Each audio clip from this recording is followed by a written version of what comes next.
People feel as if you can't go anywhere. I go places all the time. I do stuff all the time. But I do understand where I am. But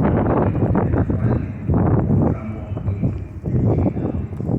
And what you're saying is, you tell people also to follow their gut. Like, in other words, if you're at a venue, it gets too crowded, you don't feel comfortable, you need to leave. Same thing with, God forbid, at any of these venues, right? Like, it used to be like a joke here, the exit aisles are on the side, right? Like, it used to be a joke in a movie theater. People would say, oh, when are you gonna need to use those, right? Now, understanding between you and your girlfriends or you and your fellas, hey, God forbid anything were to account, what is our exit strategy? I think that matters more than ever, because I think when you look at what happened in Korea, all those individuals dying, right? It was because they were forced into a situation, two cramped quarters, couldn't get out, and it's basically like a stampede occurred with people dying. And you just worry about here in the city of Rochester. A lot of times people think it's up to the city. They can close down that venue if they want. Well, it's not so easy for them to close down venues. People get strikes, one strike, two strikes, right? That's kind of the way the system works. But you know what? Behind every one of those strikes may be a kid's body. So just like I talk about in my product liability cases, when I sue companies, I say, hey guys, how high do the bodies have to pile before you do something?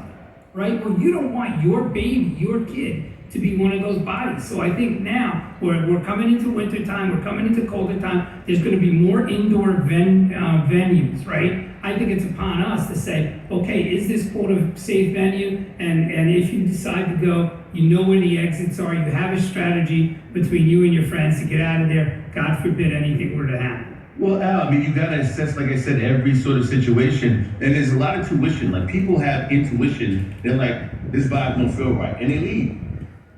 You know what I mean? They have a moment. Women have intuition. Men have intuition. We have a feeling like this don't feel good, and then what you do, you just fight through it. What am I scared of? Ain't nothing to be worried about. Ain't nothing gonna happen. Then something happens. Then there's the situations where people feel the vibe. They stay in that uncomfortable moment, and nothing happens. And they're just like, I was scared for nothing. I had all this anxiety for nothing. I can't tell you what the situation is. Every situation is different, but you have to listen to how you feel in your body. If you don't feel safe, get out. That's the freedom of choice we have. Don't like a candidate, don't pick them. If you feel like a candidate, pick them. If you don't like the environment you're in, you have the ability to change it. Yeah, people are gonna get upset about it sometimes. Yeah, people are gonna get in their feelings. But how do you feel?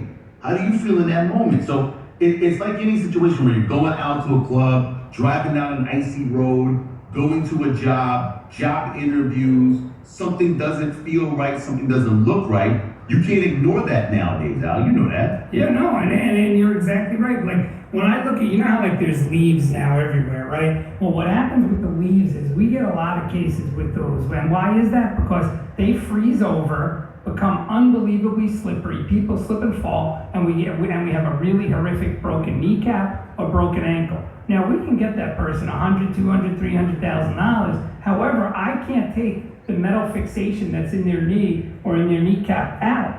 They're for the rest of their lives. They have screws in their knee or in their ankle, right? So what I'm saying to people is, please do your duty, take care of your premises. If you have a landlord, tell them to get those leaves out of there, because that's what it can lead to. And that's what we see every day in Parisi and Bellevue. 103.9 WDKX, the Wake Club, Rochester's #1 station for R&B hip hop throwbacks. If you've been injured in a car accident, 888-8000. 10:26 is the time on this Tuesday morning. The weather looks great outside right now. Good morning. This is Amaret Miller of ShiftDiff.com with another segment of You're Hired. Feeling a little bit unsure of yourself?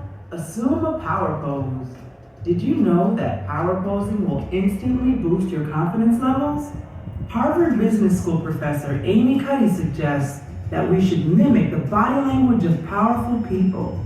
When you power pose before a big meeting, negotiation, or interview, it gives you a body-mind nudge, which affects how people subliminally perceive you. Here's one to take with you today. It's called the Wonder Woman. When by yourself, whether in a bathroom or an elevator, stand with your hands on your hips or waist, kind of like Wonder Woman. Stand like this and pace around for 3 minutes. Then release the pose and head on into your meeting. This small pose will enhance your confidence for that meeting you're about to go into. This is Amaret Miller of ShiftDiff.com, and you're listening to another segment of You're Hired with the station that cares about your success. 103.9 WDKX.